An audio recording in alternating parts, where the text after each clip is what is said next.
रेड्या गांधीच्या बेकार दिसतय या ओढले होत आहेत वादी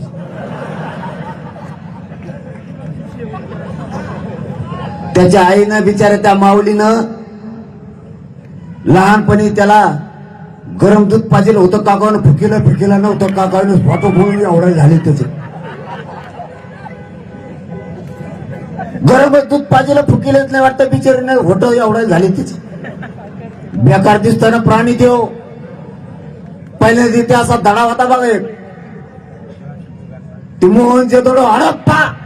असा वेगळा दिसतो शिल्प काढल्यावर त्या अजंठा लिहिलेला तिकडे आहे बघा भीतीवर कोरलेले असे ते हे मायचं गचपान तो आहे बेटा तू मराठ्याचा नादी लागला शहाण्णव कोणी सोपे नाही वाजवून टाकतील तुला वाजवून माझ्या समाजाचा तुला कोणी अधिकार दिला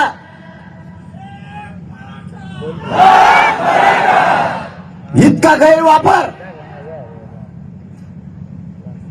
एक कुठं काय मंत्रिपद मिळाला तर तू इतका गैरवापर करायला की मराठ्यांवरती खोपला आयुष्यातून राजकीयातून उद्ध्वस्त करून टाकेन बावनकुळ्या तुझ्यामुळं फडणवीसला सुद्धा सोडणार नाही रेड्या गांधीच्या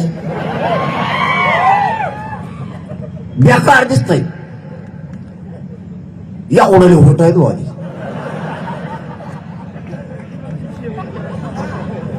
त्याच्या आईनं बिचारे त्या माऊलीनं लहानपणी त्याला गरम दूध पाजेल होतं काकानं फुकीला नव्हतं काकानं फोटो बोलून एवढा झाले त्याचे गरम दूध पाजेला फुकीलच नाही वाटतं बिचारीने होतं एवढा झाले त्याचे बेकार दिसताना प्राणी देव पहिल्या तिथे असा धडा होता बघा ते मोहनचे थोडं हडप्पा असा वेगळा दिसतो शिल्प काढल्यावर त्या अजंठा लिहिलेला तिकडे आहे बघा भीतीवर कोरलेले असे ते हे मायचं गचपान तो आहे बेटा तू मराठ्याचा नादी लागला शहाण्णव कोणी सोपे नाही वाजवून टाकतील तुला वाजवून माझ्या समाजाचा तुला कोणी अधिकार दिला